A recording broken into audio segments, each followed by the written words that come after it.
வணக்கம் நண்பர்களே, என்னோட சேனலுக்கு உங்களை வரவேற்கிறேன். அமரர் கல்கியின் கள்வனின் காதலி. அத்தியாயம் 19. கச்சேரியில் கள்வன்.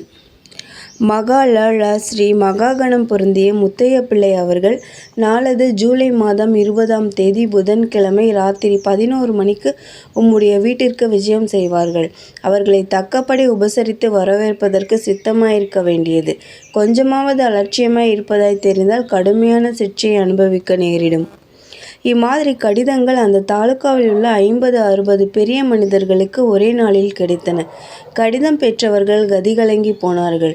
அந்த செய்தி வாய்மொழியாகவே தாலுகா முழுவதும் பரவிற்று. ஜனங்கள் அடைந்திருந்த பரபரப்பை சொல்லி முடியாது. குடித்தனக்காரர்கள் வீட்டுக் கதவுகளுக்கு இரட்டை தாழ்பால் போட ஆரம்பித்தார்கள். இரும்பு பெட்டிகளை இழுத்து இழுத்து பார்த்து பூட்டினார்கள்.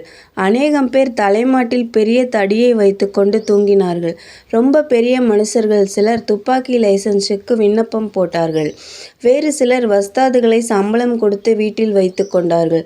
சிலர் தாங்களே சிலம்பம் பழகத் தொடங்கினார்கள். ராத்திரியில் வீதியில் நாய் குரைத்தால் தீர்ந்தது. அன்றிரவு ஊரில் யாருக்கும் தூக்கம் கிடையாது. சாலைகளில் அஸ்தமித்த பிறகு பிரயாணம் செய்வது அநேகமாய் நின்று போயிற்று. அப்படி பிரயாணம் செய்தாலும் கையில் தடிகளுடன் தீவட்டி கொளுத்து கொண்டுதான் கிளம்பினார்கள். ஒரு தடவை இப்படி எதிரும் புதிருமாய் வந்த 2 கோஷ்டியினர் ஒருவரை ஒருவர் திருடர் கூட்டம் என நினைத்து கொண்டு அடித்து கொண்டார்கள். திருடன் முத்தையனும் மேலும் மேலும் துணிகரமான செயல்களை செய்து கொண்டு வந்தான். சில சமயம் கடிதம் அனுப்பிய பெரிய மனிதர்களின் வீட்டிற்கு கடிதம் குறிப்பிட்ட தேதியிலேயே அவன் தைரியமாய் போவான். வேறு சில சமயம் முன்பின்னாக போய் அவர்களை திடுக்கிடச் செய்வான். அவன் போகுமிடங்களுக்கெல்லாம் தன்னந்தனியாகவோ இரண்டொருவரை மட்டுமோ அழைத்து கொண்டோ தான் போவான். ஆனால் அவனுடைய ஆட்கள் கொஞ்சம் தூரத்தில் நின்று கொண்டிருப்பதாய் எண்ணிக்கொண்டு குடித்தனக்காரர்கள் அவன் கேட்டபடி நகை நாணயங்களை கொடுத்து விடுவார்கள். புருஷர்கள் ஒருவேளை மார்த்தட்டி கொண்டு சண்டைக்கு கிளம்பினாலும் ஸ்திரீகள் அவர்கள் காலில் விழுந்து கெஞ்சி கொள்ளைக்காரன் கேட்டதை கொடுத்து அனுப்பிவிட சொல்வார்கள். அங்கே அப்படி செய்தான், இங்கே இப்படி செய்தான் என்ற கதைகள் பரவ பரவ ஜனங்களின் பீதி வளர்ந்தது.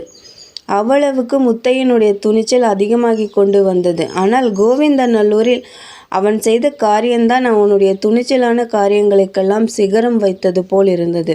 கோவிந்தநல்லூரில் ஒரு பெரிய வீட்டில் கல்யாணம். வீதியை அடைத்து போட்டிருந்த கொட்டார பந்தலில் சங்கீத கச்சேரி நடந்து கொண்டிருந்தது. இரவு சுமார் 8 மணி இருக்கும். கேஸ் லைட்டுகள் கண்ணை பறிக்கும்படி பிரகாசம் அளித்தன. புருஷர்களிடம் கைவிரல்கள் மோதிரங்களும் ஸ்திரீகளின் காது கம்மல்களும் காந்த விளக்கின் வெளிச்சத்தில் டால் வீசின. சந்தனம், பன்னீர், ஊதுவத்திகளின் வாசனை கமகமவென்று இருந்தது. ஒரு பக்கத்தில் அலங்கரிக்கப்பட்ட சோஃபாவில் பெண்ணும் மாப்பிள்ளையும் அமர்ந்திருந்தார்கள். அந்த சபையில் வாயசைக்காமல் உட்கார்ந்திருந்தவர்கள் இவர்கள்தான். மற்றபடி பந்தலில் இருந்த அவ்வளவு பேரும் ஒன்று வெற்றிலை பாக்கையாவது மென்று கொண்டிருந்தார்கள் அல்லது பேசிக்கொண்டாவது இருந்தார்கள். பாடகர் வெகு நன்றாய் பாடிக்கொண்டு வந்தார். தியாகராஜ கீர்த்தனம் ஒன்றை அக்குவேறு ஆணிவேறையாக பீத்தெறிந்துவிட்டு முத்துக்குமரையனே என்ற பழந்தமிழ் கீர்த்தனத்தை எடுத்தார். உடனே சபையில் இருந்தவர்கள் அவ்வளவு பெரும் பாடகரை நோக்கினார்கள். ஒரு நிமிஷ நேரம் சபையில் நிசப்தம் குடிக்கொண்டிருந்தது. ஆனால் அடுத்த நிமிஷத்தில் அப்படி மௌனமாயிருந்ததில் வெட்கமடைந்தவர்கள் போல் அவ்வளவு பேரும் சேர்ந்தாற்போல் பேச ஆரம்பித்தார்கள். ஒவ்வொருவரும் மெதுவாய்த்தான் பேசினார்கள் என்றாலும் அத்தனை பேருடைய மெதுவான பேச்சும் ஒன்று சேர்ந்து ஒரு பெரிய பேரிரைச்சலாகி பாடகரின் பாட்டை மூழ்கடித்து விட்டது. அவர்கள் அவ்வளவு பேரும் பேசின விஷயம் ஒன்றே ஒன்றுதான். அது முத்தையனின் விஷயம்தான்.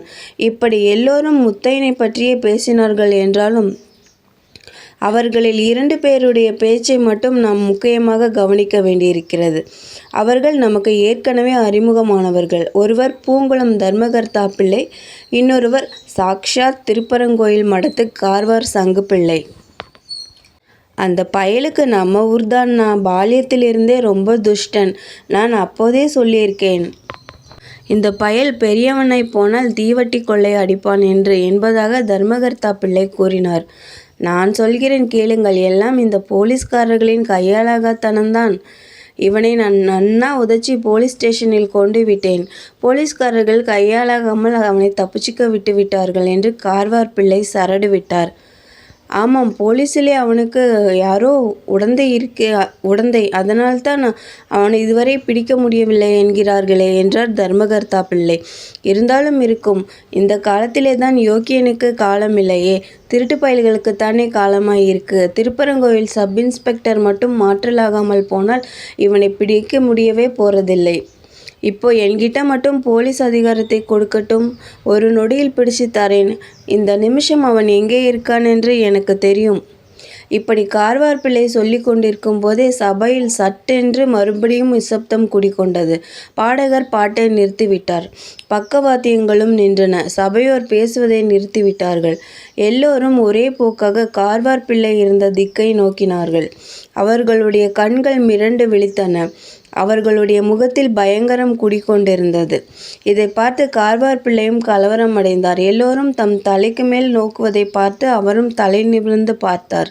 அந்த க்ஷணத்தில் அவருடைய உடம்பு சொட்ட வேர்த்து விட்டது. ஏனெனில் அவருக்கு பின்னால் கண்மூடி அணிந்த ஒரு உருவம் கையில் கத்தியுடன் நின்று கொண்டிருந்தது.